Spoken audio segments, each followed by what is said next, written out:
Hello all, welcome to iPlus Training Solutions.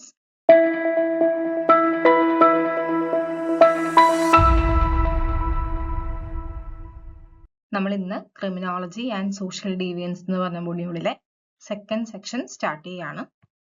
ഇന്ന് നമ്മൾ 6 topics ആണ് കവർ ചെയ്യുന്നത്. Scientific status of criminology, relationship with other social sciences, characteristics of crime, crime and criminality, types of criminals, characteristics of criminals.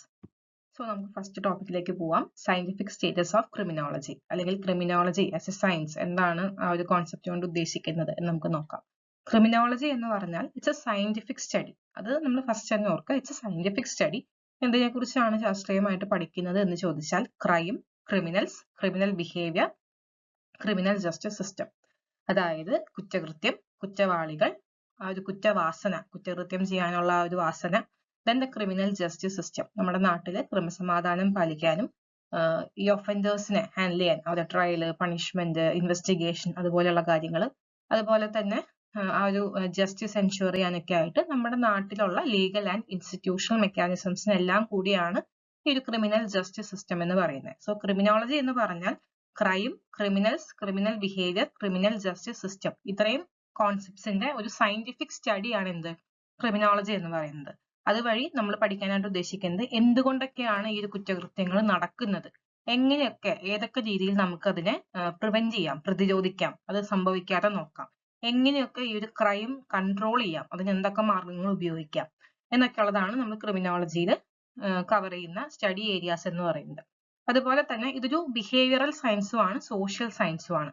Behavioural science എന്ന് പറഞ്ഞാൽ നമ്മൾ ഇപ്പോൾ human behaviour അല്ലെങ്കിൽ animal behaviour അതിനെ ഒബ്സർവ് ചെയ്യുന്നു, അതിൽ എക്സ്പെരിമെന്റ്സ് കണ്ടക്ട് ചെയ്യുന്നു, അതിനെ അനലൈസ് ചെയ്യുന്നു. ആ രീതിയിൽ ഒരു ബിഹേവിയർ നമ്മൾ സ്റ്റഡി ചെയ്യുന്നതാണ് എന്ത് ബിഹേവിയറൽ സയൻസ് എന്ന് പറയുന്നത്. അപ്പോൾ ക്രിമിനോളജി എന്ന് പറയുന്നത് ക്രിമിനൽസിന്റെ ബിഹേവിയർ ആയിട്ട് റിലേറ്റഡ് ആയിട്ടുള്ള ഒരു സ്റ്റഡിയാണ്. സോ അതൊരു ബിഹേവിയറൽ സയൻസ് ആണ്. പിന്നെ നമ്മൾ പറഞ്ഞിരുന്നു ക്രൈം എന്ന് പറയുന്നത് ഒരു സോഷ്യൽ ഫിനോമിനൻ ആയിട്ടാണ് ക്രിമിനോളജി കൺസിഡർ ചെയ്യുന്നതെന്ന് പറഞ്ഞു. So it's also recognised as A social science. So നമുക്ക് ക്രിമിനോളജിയുടെ ഒരു സയന്റിഫിക് സ്റ്റേറ്റസ് നോക്കാം. ക്രിമിനോളജി ഒരു സയന്റിഫിക് സ്റ്റഡി ആണ് എന്ന് പറയുന്നതിന് ആവശ്യമായിട്ടുള്ള ക്രൈറ്റീരിയാസ് അത് ഫുൾഫിൽ ചെയ്യുന്നുണ്ടോ എന്ന് നമുക്ക് നോക്കാം. First one, systematic knowledge. Systematic knowledge ആണോ ക്രിമിനോളജിയിൽ ഉള്ളത്, അല്ലെങ്കിൽ ക്രിമിനോളജിയുടെ കണ്ടന്റ് എന്ന് പറയുന്നത് സിസ്റ്റമാറ്റിക് ആണോ എന്നുള്ളതാണ്. സോ നമ്മൾ ഓൾറെഡി സിസ്റ്റമാറ്റിക് സ്റ്റഡി മെത്തേഡ്സ് ആണ് ഉപയോഗിക്കുന്നത്. ഡേറ്റ കളക്ട് ചെയ്യാനും എവിഡൻസിനും എല്ലാം വേണ്ടി നമ്മൾ സയന്റിഫിക് ആൻഡ് സിസ്റ്റമാറ്റിക് ആയിട്ടുള്ള സ്റ്റഡി മെത്തേഡ്സ് ആണ് ഉപയോഗിക്കുന്നത്. അതായത് ഇപ്പോ ഒബ്സർവേഷൻ, അതുപോലെ തന്നെ കേസ് സ്റ്റഡി, ഇന്റർവ്യൂ, സർവേ, അതുപോലെയൊക്കെയുള്ള systematic and scientific study methods ആണ് ഉപയോഗിക്കുന്നത്. സോ നമ്മളുടെ എവിഡൻസ് അല്ലെങ്കിൽ നമ്മുടെ റിസൾട്ട് എന്ന് പറയുന്നത് സിസ്റ്റമാറ്റിക് ആയിട്ടുള്ള ഫൈൻഡിങ്സ് ആണ്. സോ നമുക്ക് പറയാം ക്രിമിനോളജിയിൽ സിസ്റ്റമാറ്റിക് നോളജ് ആണ് ഉള്ളത് എന്ന് പറയാം. Then use of scientific method. അതായത് നമ്മൾ ഓൾറെഡി പറഞ്ഞു സിസ്റ്റമാറ്റിക് ആൻഡ് സയന്റിഫിക് മെത്തേഡ്സ് ആണ് ഉപയോഗിക്കുന്നതെന്ന് പറഞ്ഞു. നമ്മൾ എക്സാമ്പിൾസും പറഞ്ഞു, survey, observation, case study, interview, അതുപോലെ തന്നെ എംപിരിക്കൽ സ്റ്റഡി, സ്റ്റാറ്റിസ്റ്റിക്കൽ അനാലിസിസ്, ഇതൊക്കെയാണ് നമ്മൾ ഉപയോഗിക്കുന്ന മെത്തേഡ്സ് ഡേറ്റ കളക്ട് ചെയ്യാനായിട്ട്. എംപിരിക്കൽ സ്റ്റഡീസ് എന്ന് പറയുമ്പോൾ നമ്മൾ റിസർച്ച് ഇൻവെസ്റ്റിഗേഷനിൽ നമ്മൾ എവിഡൻസ് കളക്ട് ചെയ്യുന്നത്, നമ്മൾ ക്രിമിനോളജിയിൽ റിസർച്ച് കണ്ടക്ട് ചെയ്യുമ്പോൾ അതിൽ ഫൈൻഡിങ്സ് കണ്ടെത്തുന്നത് അല്ലെങ്കിൽ എവിഡൻസ് കണ്ടെത്തുന്നത് നമ്മളുടെ ഒരു തിയറീസിന്റെ ബേസിസിലോ നമ്മളുടെ ഒരു അസംഷൻസിന്റെ ബേസിസിലോ ഒന്നുമല്ല. നമ്മളുടെ റിയൽ വേൾഡ് ഡേറ്റ അല്ലെങ്കിൽ നമ്മളുടെ എക്സ്പീരിയൻസസ് അല്ലെങ്കിൽ നമ്മളുടെ ഒബ്സർവേഷൻ, ഇതിനെയൊക്കെ ബേസ് ചെയ്തിട്ടാണ് നമ്മൾ എവിഡൻസ് കണ്ടെത്തുന്നത്. സോ അതാണ് എംപിരിക്കൽ സ്റ്റഡി കൊണ്ട് ഉദ്ദേശിക്കുന്നത്. സർവേസ്, പിന്നെ സ്റ്റാറ്റിസ്റ്റിക്കൽ അനാലിസിസ്, നമ്മൾ പറഞ്ഞു ക്വാണ്ടിറ്റേറ്റീവ് മെത്തേഡ്സ് ആണ് സ്റ്റാറ്റിസ്റ്റിക്കൽ അനാലിസിസ് എന്ന് പറയുമ്പോൾ. അതായത് നമ്മൾ ന്യൂമറിക്കൽ ഡേറ്റ കളക്ട് ചെയ്യുന്നു, ഓർഗനൈസ് ചെയ്യുന്നു, അനലൈസ് ചെയ്യുന്നു, ഇന്റർപ്രറ്റ് ചെയ്യുന്നു, അതാണ് ഉദ്ദേശിക്കുന്നത്. സോ സയന്റിഫിക് മെത്തേഡ്സ് ആണ് ഉപയോഗിക്കുന്നത്. ഒബ്ജക്ടിവിറ്റി, നമ്മളുടെ ഫൈൻഡിങ്സ് ആരെയും ഫേവർ ചെയ്യാത്ത അല്ലെങ്കിൽ ബയസ്ഡ് അല്ലാത്ത ഫൈൻഡിങ്സ് ആവണമെന്ന് തന്നെയാണ് നമ്മളുടെ ഉദ്ദേശം. ഒബ്ജക്റ്റീവ് ആയിരിക്കണം, ന്യൂട്രൽ ആയിരിക്കണം. പക്ഷെ പലപ്പോഴും ഇപ്പൊ നമ്മളുടെ ഈ പറയുന്ന നമ്മൾ റിസർച്ചിന് വേണ്ടി എടുക്കുന്ന ആ ഒരു പോപ്പുലേഷൻ അല്ലെങ്കിൽ സാമ്പിൾ, അവരുടെ വാല്യൂസ് ആൻഡ് ബയസസ് ചിലപ്പോൾ അഫക്ട് ചെയ്യാം നമ്മളുടെ ഫൈൻഡിങ്സിനെ. അല്ലെങ്കിൽ സൊസൈറ്റി, കൾച്ചർ, നമ്മളുടെ കറന്റ് പൊളിറ്റിക്കൽ ഐഡിയോളജി, ഇതൊക്കെ ഈ ഒരു ഫൈൻഡിങ്സിനെ അഫക്ട് ചെയ്യാം എന്നുള്ളതാണ്. ഇത് ഒബ്ജക്ടിവിറ്റി ആണ് എയിം ചെയ്യുന്നത്, പക്ഷെ മേ ബി ഈ വാല്യൂസ് ആൻഡ് ബയസസ് ഒക്കെ ഈ ഒരു ഫൈൻഡിങ്സിനെ അഫക്ട് ചെയ്യാം എന്നുള്ളതാണ്. Then predictability. നമുക്കറിയാം ഹ്യൂമൻ ബിഹേവിയർ നമുക്ക് ഫുള്ളി പ്രഡിക്ട് ചെയ്യാൻ പറ്റുന്ന ഒരു ഫിനോമിനൻ അല്ല. സോ ഒരു പ്രഡിക്റ്റബിലിറ്റി ഈ ഒരു ക്രിമിനോളജിയുടെ കേസിൽ ലിമിറ്റഡ് ആണെന്നുള്ളതാണ്. Then universality of laws. നമ്മൾ പഠിക്കുന്നത് crime, criminal behaviour, criminal justice system ഒക്കെയാണ് നമ്മൾ പഠിക്കുന്നത്. അപ്പോ ഈ ക്രൈം എന്നൊരു ആസ്പെക്ട് വരുമ്പോൾ നമ്മൾ പറഞ്ഞു പല സ്ഥലത്തും ക്രൈം ഡിഫൈൻ ചെയ്യപ്പെടുന്നത് ഡിഫറെന്റ് ആയിട്ടാണ്, അല്ലെങ്കിൽ ഒരു സ്ഥലത്ത് ക്രൈം ആയ കാര്യം മറ്റൊരു സ്ഥലത്ത് ക്രൈം ആകണമെന്നില്ല, അങ്ങനെ ഒരുപാട് ഡിഫറൻസസ് ഉണ്ടെന്ന് പറഞ്ഞു. സോ അതുമായി ബന്ധപ്പെട്ട ലോസും സൊസൈറ്റി മാറുന്നതനുസരിച്ചിട്ട് ഡിഫറെന്റ് ആയിരിക്കും. സോ അതൊരു യൂണിവേഴ്സൽ അല്ലെങ്കിൽ എല്ലായിടത്തും ഒരുപോലെയാണെന്ന് നമുക്ക് പറയാനായിട്ട് പറ്റില്ല എന്നുള്ളതാണ് ക്രിമിനോളജി റിലേറ്റഡ് ആയിട്ടുള്ള കാര്യങ്ങൾ. സോ അതൊക്കെയാണ് എന്ത് ക്രിമിനോളജിയുടെ ഒരു സയന്റിഫിക് സ്റ്റേറ്റസ് അസസ് ചെയ്യുമ്പോൾ വരുന്ന ആസ്പെക്ട്സ് എന്ന് പറയുന്നത്. Next, criminology as an interdisciplinary science. Criminology ഒരു ഇന്റർഡിസിപ്ലിനറി സയൻസ് ആണ്. അതായത് പല ബ്രാഞ്ചസ് ഓഫ് സ്റ്റഡിയിലെ ഫൈൻഡിങ്സ് അല്ലെങ്കിൽ കണ്ടന്റ് അല്ലെങ്കിൽ ആ ഒരു ബ്രാഞ്ച് ഓഫ് സ്റ്റഡിയിലെ നോളേജ് അതെല്ലാം ക്രിമിനോളജിയിൽ നമ്മൾ ഉപയോഗിക്കുന്നുണ്ട്. അല്ലെങ്കിൽ ക്രിമിനോളജിയിലേക്ക് ഈ പറയുന്ന ഈ ഒരു ബ്രാഞ്ചസ് ഓഫ് സ്റ്റഡിയൊക്കെ കോൺട്രിബ്യൂട്ട് ചെയ്തിട്ടുണ്ട് അവരുടെ findings. Sociology, psychology, law, economics, biology and anthropology. Example പറയുകയാണെങ്കിൽ ലോംബ്രസോയുടെ ബയോളജിക്കൽ തിയറീസ്, ഡർക്കെയിമിന്റെ സോഷ്യോളജിക്കൽ തിയറീസ്, ഫ്രോയിഡിന്റെ സൈക്കോളജിക്കൽ തിയറീസ്, ഇതെല്ലാം ക്രിമിനോളജിയിൽ വരുന്നുണ്ട് എന്നുള്ളതാണ്. ഇതൊക്കെ ഓരോ ബ്രാഞ്ചസ് ഓഫ് സ്റ്റഡിയിലത്തെ കണ്ടന്റ് ആണ്. അതിന്റെ ഒരു കോൺട്രിബ്യൂഷൻ ക്രിമിനോളജിയിലേക്ക് വരുന്നുണ്ട് എന്നുള്ളതാണ്. Empirical and systematic methods. ക്രിമിനോളജിയെ നമ്മൾ പറഞ്ഞു സിസ്റ്റമാറ്റിക് ആൻഡ് സയന്റിഫിക് മെത്തേഡ്സ് ആണ് നമ്മൾ ഡേറ്റ കളക്ഷന് വേണ്ടി ഉപയോഗിക്കുന്നത്, അല്ലെങ്കിൽ നമ്മൾ റിസൾട്ട്, എവിഡൻസ് അല്ലെങ്കിൽ റിസർച്ചിന് വേണ്ടി സയന്റിഫിക് ആൻഡ് സിസ്റ്റമാറ്റിക് മെത്തേഡ്സ് ആണ് ഉപയോഗിക്കുന്നത് എന്ന് പറഞ്ഞു. ഏതൊക്കെ മെത്തേഡ്സ് ആണ്? Field study, case study, crime statistics, observations, അങ്ങനെയുള്ള മെത്തേഡ്സ് ഒക്കെ നമ്മൾ ഉപയോഗിക്കുന്നു. അതിനാവശ്യമായിട്ടുള്ള ടൂളുകൾ എന്തൊക്കെയാണ്? Surveys, interviews, forensic data, police records, ഇതൊക്കെ നമ്മൾ ഉപയോഗിക്കുന്നുണ്ട്. സോ നമുക്കറിയാം ക്രിമിനോളജി എന്ന് പറഞ്ഞാൽ നമ്മൾ കോംപ്ലക്സ് ആയിട്ടുള്ള ഒരു ഹ്യൂമൻ ബിഹേവിയറിനെയാണ് പഠിക്കുന്നത്. കുറച്ച് സങ്കീർണമായിട്ടുള്ള, കുറച്ച് കുഴപ്പം പിടിച്ച ഒരു ബിഹേവിയർ ആണ് ക്രിമിനൽസിനുള്ളത്. ക്രിമിനൽ ബിഹേവിയറിനെ കുറിച്ചാണ് നമ്മൾ പഠിക്കുന്നത്. അത് പഠിക്കുക എന്ന് പറഞ്ഞത് എളുപ്പമുള്ള ഒരു കാര്യമല്ല. പക്ഷെ നമ്മൾ സയന്റിഫിക് ആൻഡ് സിസ്റ്റമാറ്റിക് മെത്തേഡ്സ് ഉപയോഗിച്ചിട്ടാണ് അത് പഠിക്കുന്നത്. സോ അങ്ങനെയാണ് ക്രിമിനോളജി ഒരു സയന്റിഫിക് സ്റ്റഡി ആണ്, അല്ലെങ്കിൽ സയന്റിഫിക് ബേസിസ് അതിനുണ്ട് എന്ന് വരുന്നത് അതുകൊണ്ടാണ്. ഓൾദോ നമ്മളൊരു കോംപ്ലക്സ് ആയിട്ടുള്ള ബിഹേവിയർ ആണ് പഠിക്കുന്നത് എന്നുണ്ടെങ്കിലും നമ്മൾ സയന്റിഫിക് ആൻഡ് സിസ്റ്റമാറ്റിക് മെത്തേഡ്സ് ആണ് അതിന് വേണ്ടി ഉപയോഗിക്കുന്നത്. So it becomes a scientific study. Criminology ഒരു സയന്റിഫിക് സ്റ്റഡി ആയിട്ട് മാറുന്നത്. നെക്സ്റ്റ് നമുക്ക് നോക്കാം criminology as a science face ചെയ്യുന്ന ലിമിറ്റേഷൻസ് എന്തൊക്കെയാണെന്ന് നമുക്ക് നോക്കാം. First one, human behaviour is dynamic and influenced by multiple variables. Human behaviour is less predictable. Predictability കുറവാണ്. സ്റ്റേറ്റിക് അല്ല, ഡൈനാമിക് ആണ്. അതായത് ഓൾവേസ് ഒരുപോലെ അല്ല ഒരു മനുഷ്യന്റെ ബിഹേവിയർ ഉണ്ടാവുക, ചേഞ്ചസ് ഉണ്ടാകും, മാറ്റങ്ങൾ ഉണ്ടായിക്കൊണ്ടിരിക്കുന്നുള്ളതാണ്. അതുപോലെ തന്നെ മൾട്ടിപ്പിൾ വേരിയബിൾസ് ഈ ഒരു ഹ്യൂമൻ ബിഹേവിയറിനെ ഇൻഫ്ലുവൻസ് ചെയ്യുന്നുള്ളതാണ്. ഒരുപാട് വേരിയബിൾസ് ഹ്യൂമൻ ബിഹേവിയറിനെ ഇൻഫ്ലുവൻസ് ചെയ്യും.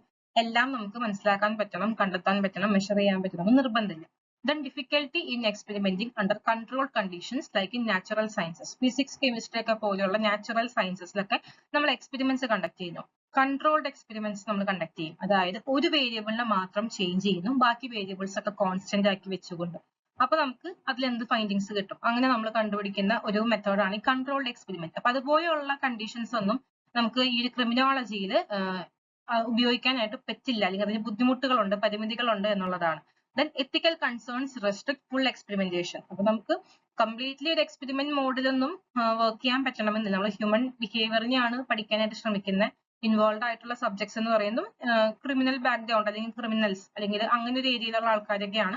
സോ എത്തിക്കൽ കൺസേൺസ് ഉണ്ട്. നമുക്ക് കംപ്ലീറ്റ്ലി എല്ലാം ഒരു എക്സ്പെരിമെന്റ് മോഡിൽ നമ്മൾ ഉദ്ദേശിക്കുന്ന പോലെ ചെയ്യാൻ പറ്റണമെന്ന് നിർബന്ധമില്ല. Then lack of universality in theories. A theory may not apply in all cultures or regions. നമ്മൾ പറഞ്ഞു ഒരു കൾച്ചറിൽ ഒരു റീജിയനിൽ അപ്ലിക്കബിൾ ആവുന്ന ഒരു തിയറി മറ്റൊരു സ്ഥലത്ത് അല്ലെങ്കിൽ മറ്റൊരു കൾച്ചറിൽ അപ്ലിക്കബിൾ ആവണമെന്ന് നിർബന്ധമില്ല. So lakh universality.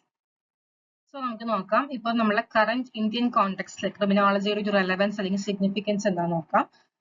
Nowadays criminology is increasingly recognized in Indian academia and policy. നമ്മളുടെ ഒരു അക്കാഡമിക്സിൽ നോക്കുകയാണെങ്കിലും ഒരു പോളിസി ലെവലിൽ നോക്കുകയാണെങ്കിലും ക്രിമിനോളജിയുടെ ഒരു റെക്കഗ്നേഷൻ കൂടിക്കൊണ്ടിരിക്കുകയാണ്. അതുപോലെ തന്നെ prison reforms, juvenile justice, rehabilitation പ്രോഗ്രാംസിലൊക്കെ ഒരു ക്രിമിനോളജി എന്ന് പറയുന്ന നമ്മുടെ സ്റ്റഡിയുടെ ആ ഒരു ആപ്ലിക്കേഷൻസ് ഒക്കെ വരുന്നുണ്ട് എന്നുള്ളതാണ്. ദെൻ നമ്മൾ ഇന്ത്യൻ യൂണിവേഴ്സിറ്റീസിലാണെങ്കിലും ക്രിമിനോളജിയിൽ ഡിഗ്രീസ് ഒക്കെ ഓഫർ ചെയ്യുന്നുണ്ട്. സോ ഒരു അക്കാഡമിക് റെക്കഗ്നേഷൻ ഈ ഒരു ബ്രാഞ്ച് ഓഫ് സ്റ്റഡിക്ക് കിട്ടുന്നുണ്ടെന്നുള്ളതാണ്. Then government agencies, national crime records bureau, prison departments ഒക്കെ ക്രിമിനോളജിക്കൽ റിസർച്ചുകൾ ഉപയോഗിക്കുന്നുണ്ട് എന്നുള്ളതും ഈ ഒരു ക്രിമിനോളജിയുടെ ഒരു ഇമ്പോർട്ടൻസ് കൂടി വരുന്നതിന്റെ ഒരു എവിഡൻസ് ആണ്. നെക്സ്റ്റ് നമുക്ക് നോക്കാം relationship with other social sciences. Relationship of criminology with other social sciences. നമ്മൾ ഓൾറെഡി പറഞ്ഞു ക്രിമിനോളജി ഒരു ഇന്റർ ഡിസിപ്ലിനറി സയൻസ് ആണ്. പല സോഷ്യൽ സയൻസസിലെ നോളേജും നമ്മൾ ഇതിനു വേണ്ടി ഉപയോഗിക്കുന്നുണ്ട് for understanding the crime, criminal behaviour and the response of society. നമ്മൾ ഓൾറെഡി പറഞ്ഞ കാര്യമാണ്. According to SM Setna, criminology എന്ന് പറയുന്നത് ഐസൊലേറ്റഡ് ആയിട്ടുള്ള ഡിസിപ്ലിൻ അല്ല. നമ്മൾ പറഞ്ഞു it's a interdisciplinary science. So മറ്റ് സോഷ്യൽ നോളജ് ഫീൽഡുകളൊക്കെ ആയിട്ട് ക്ലോസ്ലി ഇത് ലിങ്ക്ഡ് ആണെന്നുള്ളതാണ്. നെക്സ്റ്റ് നമുക്ക് നോക്കാം what is a relationship of criminology with sociology. Sociology നമ്മൾ എന്തൊക്കെയാണ് പഠിക്കുന്നത് അല്ലെങ്കിൽ എന്തിനൊക്കെയാണ് ഫോക്കസ് കൊടുക്കുന്നത്? Society, social norms, social institutions, അതിനൊക്കെയാണ്. പക്ഷെ ക്രിമിനോളജി നമ്മൾ പഠിക്കുന്നത് എന്താ വെച്ചിട്ടുണ്ടെങ്കിൽ നമ്മൾ ഈ സോഷ്യോളജിയിൽ പഠിച്ച സോഷ്യൽ നോംസ് അതിന്റെ വയലേഷനെ കുറിച്ചാണ് ക്രിമിനോളജി പഠിക്കുന്നത്. അതായത് ക്രൈമിനെ കുറിച്ചാണ് പഠിക്കുന്നത്. അതുപോലെ തന്നെ സോഷ്യോളജിയിൽ നിന്നും നമ്മൾ അഡാപ്റ്റ് ചെയ്തിട്ടുള്ള കോൺസെപ്റ്റ്സ് ആണ് എന്തൊക്കെ ക്രിമിനോളജിയിലേക്ക്? സോഷ്യൽ ഡിസോർഗനൈസേഷൻ, അനോമി, നമ്മൾ പറഞ്ഞു നോംലെസ്നെസ്, അതുപോലെ തന്നെ ഡീവിയൻസ്, ഇതൊക്കെ സോഷ്യോളജിയിൽ നിന്നാണ് നമ്മൾ ക്രിമിനോളജിയിലേക്ക് അഡോപ്റ്റ് ചെയ്തിട്ടുള്ളത്. അതുപോലെ തന്നെ സോഷ്യോളജി നമ്മളെ ഹെൽപ്പ് ചെയ്യും. അതായത് ഈ എങ്ങനെയാണ് സോഷ്യൽ സ്ട്രക്ചർ, സോഷ്യൽ ക്ലാസ് അല്ലെങ്കിൽ കാസ്റ്റ്, പോവേർട്ടി, urbanization, ഇതൊക്കെ എങ്ങനെയാണ് ക്രൈമിനെ ഇൻഫ്ലുവൻസ് ചെയ്യുന്നത്, ആ രീതിയിലും സോഷ്യോളജി ക്രിമിനോളജിയിലേക്ക് ഒരു കോൺട്രിബ്യൂഷൻ കൊടുക്കുന്നുണ്ട് എന്നുള്ളതാണ്. Next, relationship of criminology with psychology. സൈക്കോളജിയിൽ നമ്മൾ എന്തൊക്കെ പഠിക്കുന്നു അല്ലെങ്കിൽ എന്തിനെ ഫോക്കസ് ചെയ്യുന്നു? Individual behaviour and mental processes, അതിനെക്കുറിച്ചൊക്കെയാണ് പഠിക്കുന്നത്. ആ ഒരു പഠനം നമ്മൾ ക്രിമിനോളജിയിൽ ഉപയോഗിക്കുന്നുണ്ട് for understanding criminal personality, mental illness, aggression, motivation behind the crime. അതായത് ക്രിമിനൽസിന്റെ ആ ഒരു വ്യക്തിത്വം, അവരുടെ ഒരു മാനസികമായിട്ടുള്ള പ്രശ്നങ്ങൾ, അവരുടെ ഒരു അക്രമവാസന, അവർ ആ ക്രൈം ചെയ്യാനായിട്ട് ഇടയായിട്ടുള്ള അവരുടെ ഒരു മോട്ടീവ്, അതിനെക്കുറിച്ചൊക്കെ പഠിക്കാൻ വേണ്ടി സൈക്കോളജിയിലത്തെ ഈ പഠനം നമ്മൾ ഉപയോഗിക്കുന്നുണ്ട്.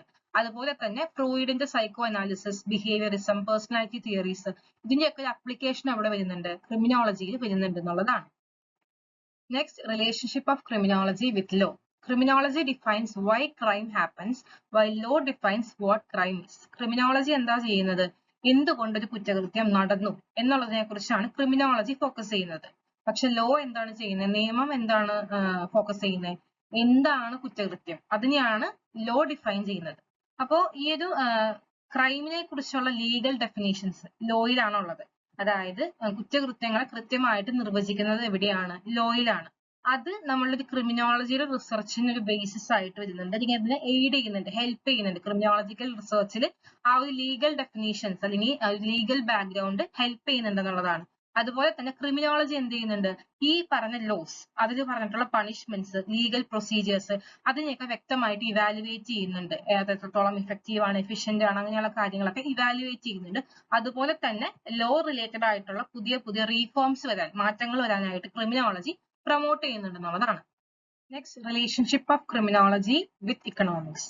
നമ്മളുടെ സൊസൈറ്റിയിൽ ചില ഇക്കണോമിക് കണ്ടീഷൻസ് ഒക്കെ നിലവിലുണ്ടെങ്കിൽ അതുമൂലം ആളുകൾ ജീവിക്കാൻ പറ്റാത്ത സിറ്റുവേഷൻ ഉണ്ടായാൽ മേ ബി ഇല്ലീഗൽ ആയിട്ടുള്ള ആക്ടുകളൊക്കെ ചെയ്ത് ക്രിമിനൽ ആയിട്ട് മാറാനുള്ള ടെൻഡൻസീസ് ഉണ്ടെന്നുള്ളതാണ്.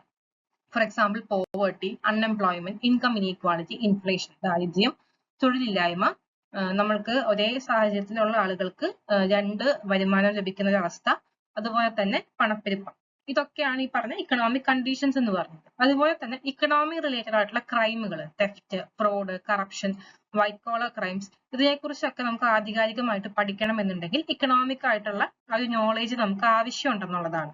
അതുപോലെ തന്നെ ഒരു ക്രൈം നടന്നു, ആ ക്രൈം നടന്നത് മൂലം സൊസൈറ്റിക്ക് ഡയറക്ട്ലി ഇൻഡയറക്ട്ലി ഒക്കെ എത്ര നഷ്ടം വന്നു, ഇക്കണോമിക്കലി എത്ര നഷ്ടം വന്നു, അതുപോലെ തന്നെ ഒരു ക്രൈം കമ്മിറ്റ് ചെയ്ത ഒരു വ്യക്തിയെ ട്രയൽ ചെയ്ത് പണിഷ്മെന്റ് കൊടുത്ത് പ്രിസണിൽ നമ്മൾ അഡ്മിറ്റ് ചെയ്യുന്നു.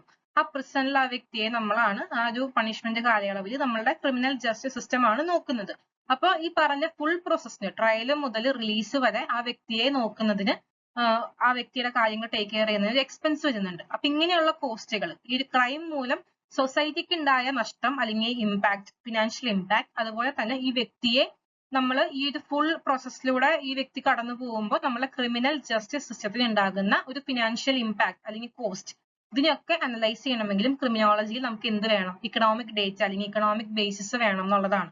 അതുപോലെ തന്നെ നമുക്ക് ഇപ്പൊ നമ്മൾ ഉപയോഗിക്കുന്ന അല്ലെങ്കിൽ ഇപ്പൊ നമ്മൾ ഉപയോഗിക്കുന്ന ഒരു എമൗണ്ട് അല്ലെങ്കിൽ ഒരു ബഡ്ജറ്റ്, അതുവഴി എത്ര രൂപ നമുക്ക് പിന്നീട് ലാഭിക്കാം, അങ്ങനെയുള്ള കാര്യങ്ങൾ. ഫോർ എക്സാമ്പിൾ, ഒരു വൊക്കേഷണൽ ട്രെയിനിങ് പ്രോഗ്രാം നമ്മൾ പ്രിസണേഴ്സിന് കൊടുക്കുകയാണ്.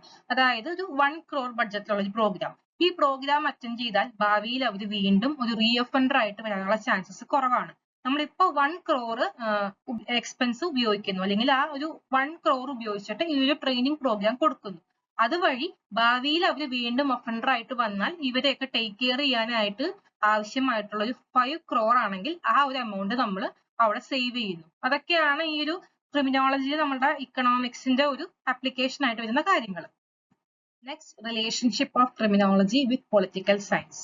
നമ്മളുടെ നാട്ടിലെ രാഷ്ട്രീയമായിട്ടുള്ള തീരുമാനങ്ങൾ അതൊക്കെ എന്തിനെ ഇൻഫ്ലുവൻസ് ചെയ്യുന്നുണ്ട് എന്നുള്ളതാണ്. നമ്മളുടെ ക്രിമിനൽ ലോ, നമ്മളുടെ ജസ്റ്റിസ് പോളിസി, ഇതിനെയൊക്കെ ഇൻഫ്ലുവൻസ് ചെയ്യുന്നുണ്ട് എന്നുള്ളതാണ്. അതുപോലെ തന്നെ political systems they also influence law enforcement, punishment systems, state response to crime. നിയമം നടപ്പിലാക്കുന്ന കാര്യങ്ങളിലും നമ്മളുടെ ശിക്ഷാ രീതികൾ അല്ലെങ്കിൽ അങ്ങനെയുള്ള കാര്യങ്ങളിലും അതുപോലെ തന്നെ ഒരു കുറ്റകൃത്യത്തിനോട് നമ്മളുടെ ഒരു സ്റ്റേറ്റ് എങ്ങനെ റെസ്പോണ്ട് ചെയ്യുന്നു, ഇങ്ങനെയുള്ള കാര്യങ്ങളൊക്കെ നമ്മുടെ നിലവിലുള്ള പൊളിറ്റിക്കൽ സിസ്റ്റം എഫക്ട് ചെയ്യും എന്നുള്ളതാണ്.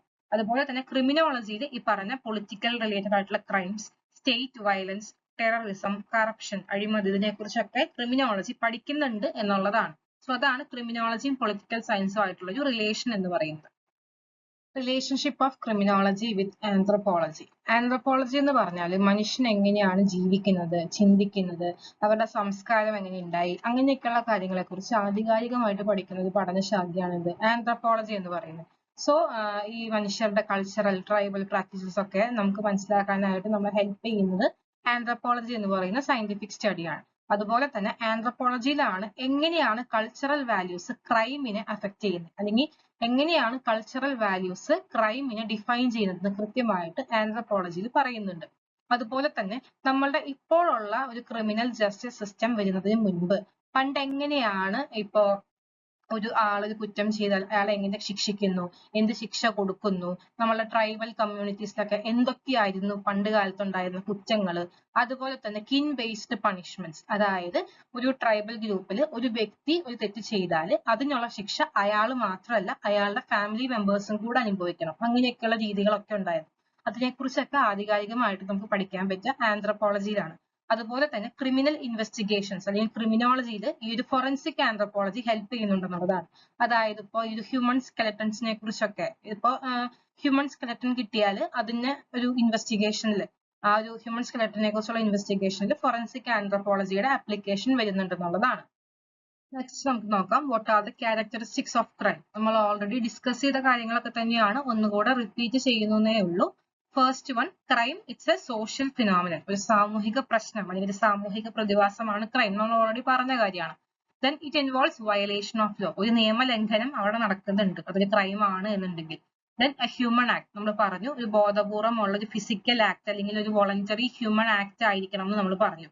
Then punishable by the state. Crime ചെയ്താൽ അതിന് സ്റ്റേറ്റിന്റെ അതിൻ്റെതായ പണിഷ്മെന്റ് നമ്മൾ അനുഭവിക്കേണ്ടി വരുന്നുള്ളതാണ്. Then it's universal but relative. എല്ലായിടത്തും ഈ ക്രൈം എന്ന് പറയുന്ന സംഭവം ഉണ്ട്, ഇറ്റ്സ് യൂണിവേഴ്സൽ ബട്ട് റിലേറ്റീവ്. ഒരിടത്ത് ക്രൈം ആയിട്ടുള്ള ഒരു കാര്യം മറ്റൊരിടത്ത് ക്രൈം ആകണം എന്ന് നിർബന്ധമില്ല, ഇറ്റ്സ് റിലേറ്റീവ്.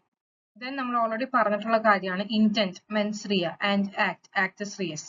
ഒരു ഗിൽറ്റി ഇന്റന്റും വേണം, അതുമായി ബന്ധപ്പെട്ടുള്ള അതിന്റെ റിലേറ്റബിൾ ആയിട്ടുള്ള ഫിസിക്കൽ ആക്ടും, രണ്ടും ക്രൈം ആകണമെങ്കിൽ സംഭവിക്കണം എന്ന് നമ്മൾ പറഞ്ഞിരുന്നു.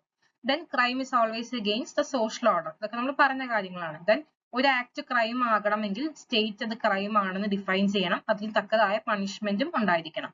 Then crime is dynamic in nature. Crime എന്ന് നമ്മൾ ഡിഫൈൻ ചെയ്ത കാര്യങ്ങളിലൊക്കെ മാറ്റങ്ങൾ വരാം. നമ്മൾ പറഞ്ഞു ഡീക്രിമിനലൈസേഷൻ ഒക്കെ പറഞ്ഞു, പണ്ട് ചൈൽഡ് മാരേജ് എന്തായിരുന്നു, ഒരു ക്രൈം അല്ലായിരുന്നു, ഇപ്പോഴോ അത് ക്രൈം ആണ്. സോ ഒരു ഡൈനാമിക് നേച്ചർ ക്രൈമിനുണ്ട്. ദെൻ ഇപ്പോ സിവിയറിറ്റിയുടെ ബേസിസിൽ അല്ലെങ്കിൽ പല രീതിയിൽ നമുക്ക് ക്രൈമിനെ ക്ലാസിഫൈ ചെയ്യാം. ഫോർ എക്സാമ്പിൾ സിവിയറിറ്റിയുടെ ബേസിസ് നമുക്ക് പറയാം petty offence, serious offence, heinous offence, അങ്ങനെയൊക്കെ നമുക്ക് ക്രൈമിനെ പല ക്രൈറ്റീരിയയുടെ ബേസിസിൽ ക്ലാസിഫൈ ചെയ്യാനായിട്ട് പറ്റും.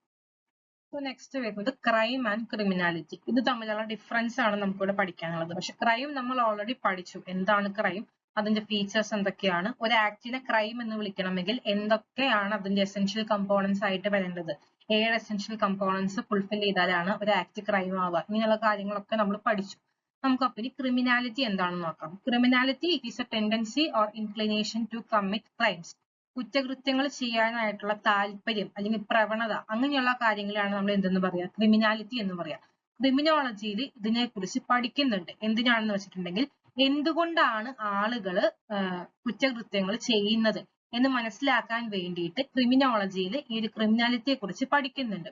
അതുപോലെ തന്നെ ഈ ഒരു വ്യക്തികൾ ഈ ഒരു നിയമം ലംഘിക്കാൻ അല്ലെങ്കിൽ കുറ്റകൃത്യങ്ങൾ ചെയ്യാൻ ഇടയാക്കുന്ന അവരുടെ ഒരു mindset, behaviour, social conditions, അവരെന്തൊക്കെയാണ്, അവരുടെ ഒരു ചിന്തകൾ എങ്ങനെയൊക്കെയാണ് ഈ ഒരു ആക്ടിലേക്ക് അവരെ നയിക്കുന്നത്, അവരുടെ സ്വഭാവം, അവരുടെ സാമൂഹിക ചുറ്റുപാടുകൾ, ഇതൊക്കെ എങ്ങനെയാണ് ആ വ്യക്തി ഒരു നിയമലംഘനത്തിലേക്ക് നയിക്കുന്നത്, ഇങ്ങനെയുള്ള കാര്യങ്ങളൊക്കെ നമ്മൾ ഈ ഒരു ക്രിമിനാലിറ്റിയിൽ പഠിക്കുന്നുണ്ട്, ക്രിമിനോളജിയിൽ ക്രിമിനാലിറ്റിയെ കുറിച്ച് പഠിക്കുന്നുണ്ട്. അതുപോലെ ഇമ്പോർട്ടന്റ് ആയിട്ടുള്ള ഒരു കാര്യമാണ് not every person with criminality commits a crime but they are more likely to. അതായത് ക്രിമിനാലിറ്റി നമ്മൾ പറഞ്ഞു, ക്രൈം കമ്മിറ്റ് ചെയ്യാനായിട്ടൊരു ടെൻഡൻസി അല്ലെങ്കിൽ താല്പര്യം അതുള്ള എല്ലാവരും തന്നെ ക്രൈം കമ്മിറ്റ് ചെയ്തു കൊള്ളണം എന്ന് നിർബന്ധമില്ല. പക്ഷെ അതിനാണ് സാധ്യതകൾ കൂടുതൽ. പക്ഷെ ഒരു ക്രിമിനൽ മൈൻഡ് ഉണ്ട് അല്ലെങ്കിൽ ക്രിമിനാലിറ്റി മൈൻഡ് ഉണ്ട് എന്ന് വെച്ചിട്ട് എല്ലാവരും ക്രൈം കമ്മിറ്റ് ചെയ്തു കൊള്ളണമെന്ന് നിർബന്ധമില്ല. മെജോറിറ്റി അങ്ങനെയാണെങ്കിലും എല്ലാവരും അങ്ങനെയല്ല എന്നുള്ളതാണ്. ക്രൈം നമ്മൾ എന്താണെന്ന് ഓൾറെഡി ഡിഫൈൻ ചെയ്തു, ക്രിമിനാലിറ്റി എന്താണെന്ന് നമ്മളിപ്പോൾ പഠിച്ചു. സോ അതിന്റെ ഡിഫറൻസ് നമുക്ക് നോക്കാം. ക്രൈം എന്ന് പറഞ്ഞാൽ വാട്ട് ഈസ് ഡൺ, ആ ഒരു ആക്ടിനെയാണ് ക്രൈം എന്ന് പറയുന്നത്. നമ്മൾ എന്ത് ചെയ്തു എന്നുള്ള ആ ഒരു കാര്യം, ആ ഒരു ആക്ടിനെയാണ് നമ്മൾ ക്രൈം കൊണ്ട് ഉദ്ദേശിക്കുന്നത്. ക്രിമിനാലിറ്റി എന്ന് പറഞ്ഞാൽ വൈ ഇറ്റ് ഈസ് ഡൺ, എന്തുകൊണ്ട് നമ്മൾ അത് ചെയ്തു, എന്തുകൊണ്ടാണ് ആ ഒരു ക്രൈം കമ്മിറ്റ് ചെയ്യാനായിട്ടുള്ള ഒരു താല്പര്യം അല്ലെങ്കിൽ ആ ഒരു അതിനോടൊരു ചായ്വ് ഉണ്ടാവാനായിട്ടുള്ള കാരണം എന്താണെന്നുള്ളതാണ് ക്രിമിനാലിറ്റി പഠിക്കുന്നത്. സോ അതാണ് ക്രൈമും ക്രിമിനാലിറ്റിയും തമ്മിലുള്ള ഡിഫറൻസ്. ക്രൈം എന്ന് വെച്ചാൽ ആ ആക്റ്റും, ക്രിമിനാലിറ്റി എന്ന് വെച്ചാൽ ആ ടെൻഡൻസി, അത് ചെയ്യാനുണ്ടായ ടെൻഡൻസിയാണ്. രണ്ടിനെ കുറിച്ച് നമുക്ക് കൃത്യമായിട്ടുള്ള ധാരണ വേണം എന്നുള്ളതാണ്. For crime prevention and rehabilitation, കുറ്റകൃത്യങ്ങൾ തടയണമെന്നുണ്ടെങ്കിലും കുറ്റവാളികളുടെ റീഹാബിലിറ്റേഷൻ പർപ്പസിന് വേണ്ടി വർക്ക് ചെയ്യണമെന്നുണ്ടെങ്കിലും ക്രൈമിനെ കുറിച്ചും ക്രിമിനാലിറ്റിയെ കുറിച്ചും നമുക്ക് കൃത്യമായ ധാരണ വേണം എന്നുള്ളതാണ്. നെക്സ്റ്റ് നമുക്ക് നോക്കാം what are the different causes of criminality. Social causes പറയുകയാണെങ്കിൽ ദാരിദ്ര്യം, പിന്നെ നമ്മളുടെ ഒപ്പമുള്ള ആളുകളുടെ ഒരു പ്രഷർ, പിയർ പ്രഷർ. ഇപ്പോൾ സ്കൂളിൽ നമ്മളുടെ കൂടെ പഠിക്കുന്ന നമ്മളുടെ സഹപാഠികൾ അല്ലെങ്കിൽ നമ്മൾ വർക്ക് ചെയ്യുന്ന സ്ഥലത്തെ കൊളീഗ്സ്, അപ്പൊ അങ്ങനെ നമ്മളുടെ സെയിം ഏജ് ഓർ സ്റ്റാറ്റസിൽ വരുന്ന ഗ്രൂപ്പിനെയാണ് പിയർ എന്ന് പറയുന്നത്. അപ്പൊ അവരുടെ ഭാഗത്തു നിന്നുള്ള പ്രഷർ, അങ്ങനെയൊക്കെ നമുക്ക് ക്രിമിനാലിറ്റി ടെൻഡൻസി ഉണ്ടാകാം എന്നാണ് പറയുന്നത്. Then psychological trauma, mental illness അതുപോലെയുള്ള ഇഷ്യൂസ് ഉള്ളവർക്ക് ക്രിമിനാലിറ്റി ടെൻഡൻസീസ് ഉണ്ടാവാം എന്നുള്ളതാണ്.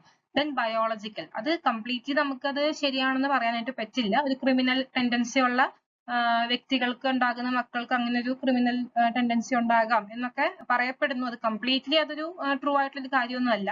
ദെൻ എൻവയോൺമെന്റൽ, അതായത് നമ്മൾ ജീവിക്കുന്നത് ക്രൈം പ്രോൺ ഏരിയയിലാണ് അല്ലെങ്കിൽ ഒരു വയലൻസ് അല്ലെങ്കിൽ എന്താ പറയാ കുറ്റകൃത്യങ്ങളുള്ള ഒരു സ്ഥലത്താണ് നമ്മൾ താമസിക്കുന്നത്. അപ്പൊ ആ ചുറ്റുപാടുകൾ നമ്മളെ ഇൻഫ്ലുവൻസ് ചെയ്യുന്നുള്ളതാണ്.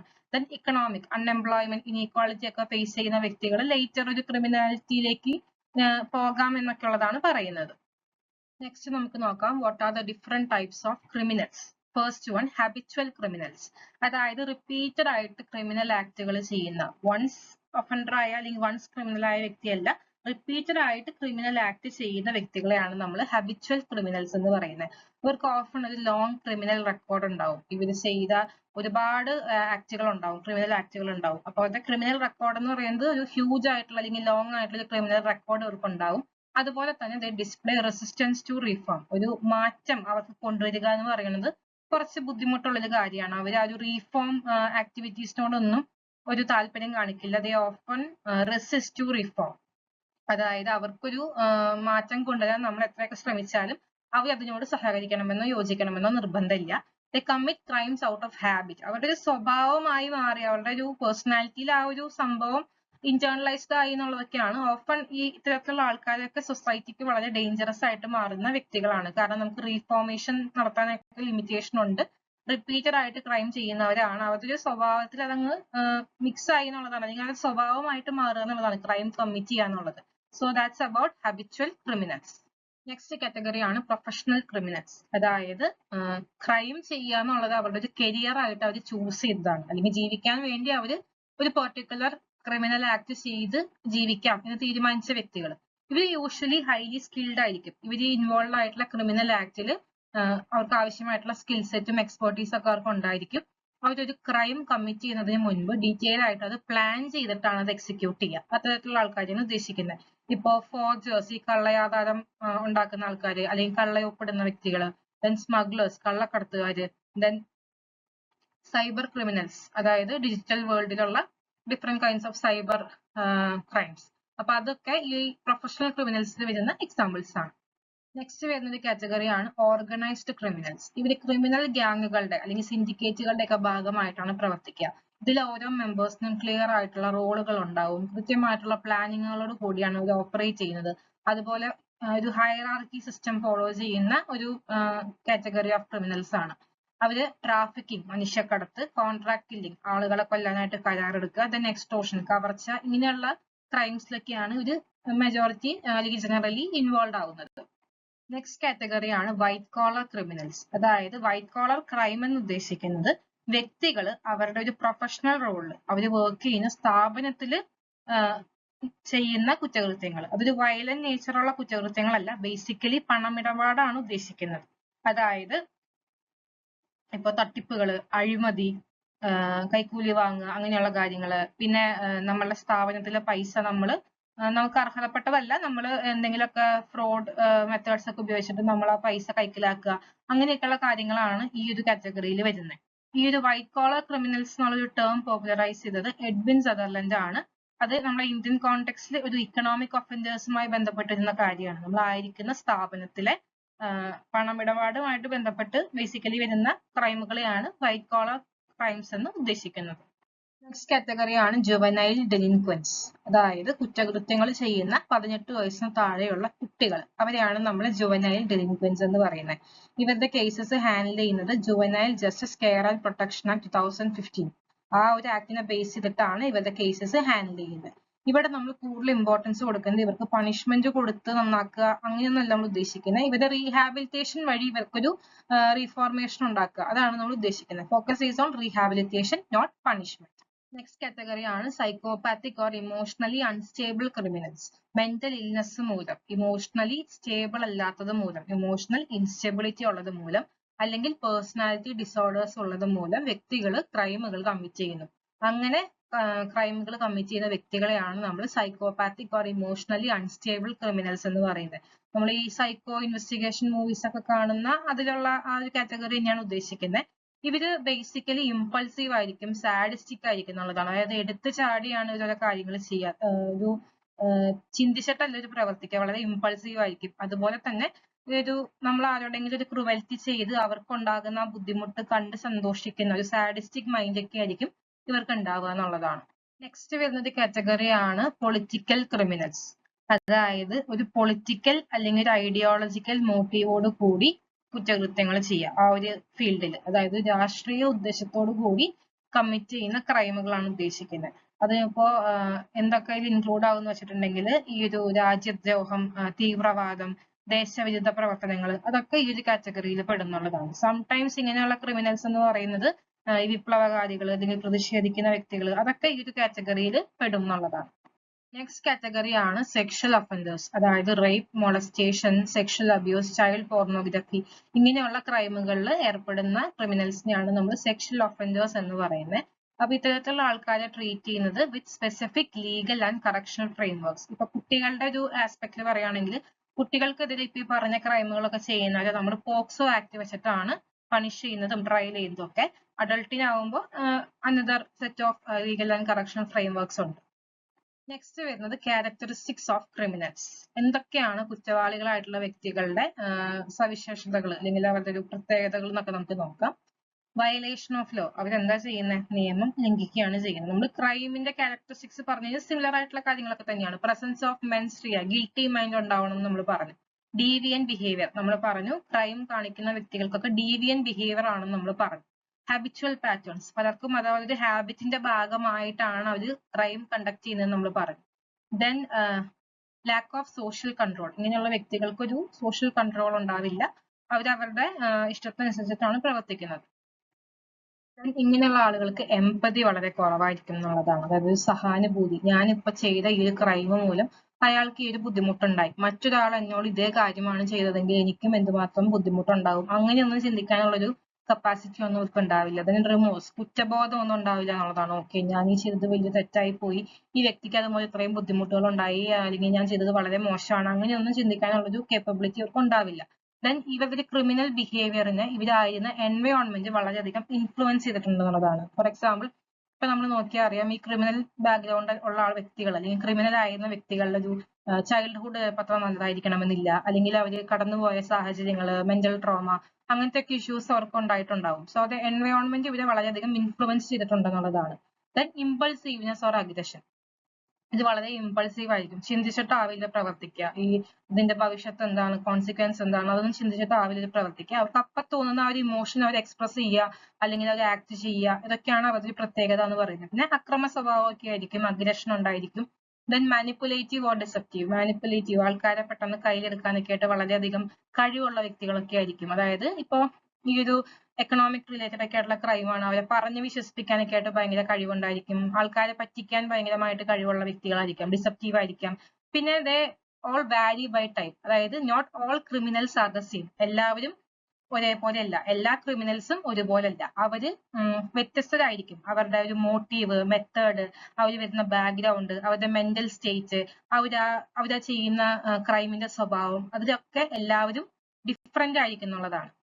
സോ നമ്മൾ ഇന്ന് 6 ടോപ്പിക്സ് ആണ് ഈ സെഷനിൽ കവർ ചെയ്തത്. First one, scientific status of criminology. Criminology എങ്ങനെയാണ് ഒരു സയന്റിഫിക് സ്റ്റഡി ആവുന്നത്, അതൊരു സയന്റിഫിക് സ്റ്റഡി ആവാനായിട്ട് എന്തൊക്കെ ക്രൈറ്റീരിയ സയൻസിന്റെ ഫുൾഫിൽ ചെയ്യുന്നുണ്ട്, എന്തൊക്കെ limitations criminology as a scientific study face ചെയ്യുന്നുണ്ട്, ഈ കാര്യങ്ങളൊക്കെ നമ്മൾ ഇന്ന് ഡിസ്കസ് ചെയ്തു. അതുപോലെ തന്നെ next topic, relationship with other social sciences. Relationship of criminology with other social sciences. ഏതൊക്കെ സോഷ്യൽ സയൻസസ് നമ്മൾ ഡിസ്കസ് ചെയ്തു? Economics, law, political science, sociology, psychology, then anthropology. ഈ 6 സോഷ്യൽ സയൻസസും ക്രിമിനോളജിയും തമ്മിൽ എന്തൊക്കെയാണ് റിലേഷൻഷിപ്പ് ഉള്ളത്, എങ്ങനെയൊക്കെയാണ് നമ്മളിപ്പോൾ ഈ പറഞ്ഞ സോഷ്യൽ സയൻസസ് ക്രിമിനോളജിയെ ഹെൽപ്പ് ചെയ്യുന്നത്, ഈ പറഞ്ഞ സോഷ്യൽ സയൻസസിൽ എന്തൊക്കെ കോണ്ടന്റ് ക്രിമിനോളജിയിലേക്ക് കോൺട്രിബ്യൂട്ട് ചെയ്തിട്ടുണ്ട് എന്നൊക്കെയുള്ള കാര്യങ്ങൾ നമ്മൾ ഡിസ്കസ് ചെയ്തു. Then we have also discussed characteristics of crimes and also criminals. രണ്ടും ഏകദേശം സിമിലർ ആണ്, സെപ്പറേറ്റ് ആയിട്ട് സിലബസിൽ കൊടുത്തത് കൊണ്ട് ഞാൻ ഡിഫറെന്റ് ആയിട്ട് എക്സ്പ്ലെയിൻ ചെയ്തു എന്നേ ഉള്ളൂ. ദെൻ നമ്മൾ ഡിസ്കസ് ചെയ്തു what is crime and criminality. Crime എന്താണെന്ന് നമ്മൾ ഓൾറെഡി പറഞ്ഞു, ക്രിമിനാലിറ്റി എന്താണെന്ന് നമ്മൾ ഡിഫൈൻ ചെയ്തു, രണ്ടിന്റെ ഡിഫറൻസ് നമ്മൾ പറഞ്ഞു. സോ ക്രൈം എന്ന് പറഞ്ഞാൽ ഇറ്റ് ഈസ് ദ ആക്ട്, നമ്മൾ ചെയ്ത ആ ഒരു ക്രിമിനൽ ആക്ടിനെയാണ് ക്രൈം എന്ന് പറയുന്നത്. ക്രിമിനാലിറ്റി എന്ന് പറഞ്ഞാൽ വൈ വി ഡൺ ദാറ്റ്, അതിന്റെ ആ ടെൻഡൻസി, ആ ക്രൈം കമ്മിറ്റ് ചെയ്യാനുണ്ടായ ആ ടെൻഡൻസി. സോ ക്രൈം എന്ന് പറഞ്ഞാൽ ആക്റ്റും ക്രിമിനാലിറ്റി എന്ന് പറഞ്ഞാൽ ടെൻഡൻസിയുമാണെന്ന് നമ്മൾ പറഞ്ഞു. So that's all. Then types of criminals നമ്മൾ പറഞ്ഞു, ഡിഫറെന്റ് കൈൻഡ്സ് ഓഫ് ക്രിമിനൽസ്. ഇപ്പോൾ white collar criminals, sexual offenders, അതുപോലെ തന്നെ പൊളിറ്റിക്കൽ ക്രിമിനൽസ്, അങ്ങനെയുള്ള കാറ്റഗറീസും നമ്മൾ ഡിസ്കസ് ചെയ്തു. സോ ഇന്നത്തെ സെഷൻ ക്ലിയർ ആണെന്ന് വിശ്വസിക്കുന്നു. Thank you.